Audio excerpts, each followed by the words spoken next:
What's up, everybody, and welcome back to the channel. VP Tactical here, and today we're just doing a quick range report update on the AP5. And I've got to say, I mean, it's been a number of years since I had shot that post-dealer sample, and just getting this thing in my hands is just absolutely phenomenal. One of the softest shooting guns that I've ever laid my hands on, besides, like I said, that post sample. I mean, these AP5s and MP5 clones are just absolutely amazing. This one, we've actually been running the S&B, let's see here, 9mm, it's 124 grain. So the AP5s, they particularly recommend 124 grain for at least 500 rounds for break-in period.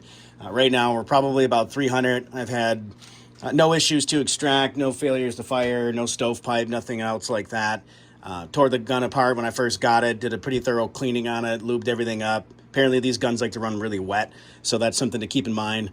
But just kind of some of the upgrades and things that I went through on this particular gun. I did the wide body handguard, which we had talked about last time. Swapping the old one out, super easy. It just pops off, pull a pin out, and then the new one just snaps right into place. It kind of hinges right back here, and then you put your pin in up front. And then, of course, the end cap, that just pops right off, assuming you've done your due diligence and you've submitted your Form 1, right, to make it an SBR and got it approved. And so this one is officially an SBR, and actually it's engraved inside of the channel here. I know actually a lot of folks were interested in trying to find out a good spot on the AP5. I mean, really, the serial number is actually on top. It's underneath the optic here. And some folks will either engrave it on the top of this rail. Some people will do it inside the actual rail channel itself, which is what I ended up opting to do. Took it to a shop, and then they used a fiber laser to actually do that engraving. And so all in all, what it's rocking now, it's got the A2 stock. Picked this up, I believe, from HK Parts. The 403R, this is a Holo Sun, along with a MFI ultra low profile mount. It has a Ceph lower. This was actually a contract one, so you'd see there's like a little nick in here, but minor. I think it was like 20 or 30 bucks on HK Parts. And you had to do a little bit of Dremel work and some cutting and shaving back to that rear tang to get it to fit correctly. But it's interesting how a lot of these parts are interchangeable between the various different platforms that are out there, from HK anyway. And then from there, it's also rocking a GSL. Let me get this in the shot here. A GSL thread protector, smooth thread protector. So it was interesting because I actually had the factory one on there for the longest time, and I was getting ready to put on a muzzle device, and the short of it, the thread protector was just loose after my initial outing. And so I thought maybe, it was something to do with the threads itself, and it turned out to be the actual thread protector. So this one, I'm going to be using the tri-lug adapter with a suppressor, so I didn't want this to come off really at any point in period of time, so I decided to rock set it. Everyone has their own preference. I decided to do rock set. I don't ever plan taking that thing off and running a threaded suppressor on here or threaded muzzle device. If anything, it's going to be a tri-lug, which, fine for the AP5, MP5 series. But yeah, other than that, I'm certainly super excited. I've got a little update and some good news. I actually had a approval on a YHM R9, so 222 days in jail. This thing's finally approved. We've got our tri-lug adapter along with a quick disconnect for some of the pistols. And so we're going to be finishing up probably in the next week or so. I'll be able to hit the range and finish up the S&B ammo.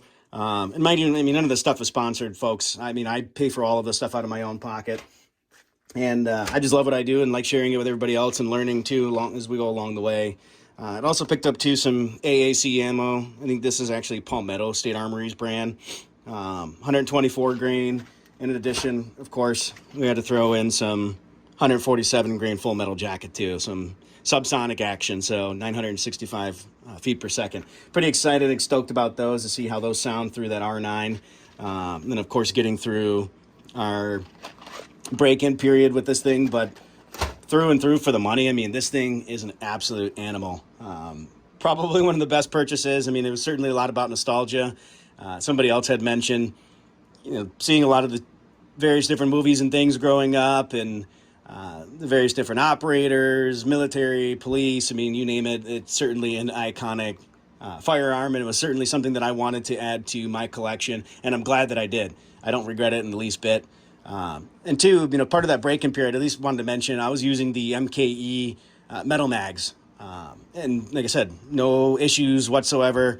I did notice though on the bottom of the mags on the floor plate, looked like they may have started to rust a little bit, or maybe have gotten damp, but they're pretty much in a dehumidified location along with the other gear. So I don't know if maybe they were sitting in a warehouse and I just didn't catch it and look at them beforehand, whatnot. But rubbed them down a little bit, put some oil on them, call it good. But other than that, like I said, this thing's an absolute monster.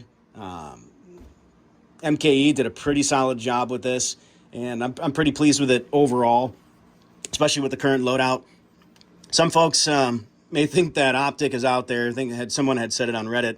It looked like it's actually out in space, but if you look inside that hole, this actually allows you to still use the iron sights as a backup. So for whatever reason, if this optic had failed on me, I would certainly have the factory iron sights, and I can look through this window here and still get a nice, decent sight picture and still be able to use the gun no problem. So at any rate, I hope you liked this video.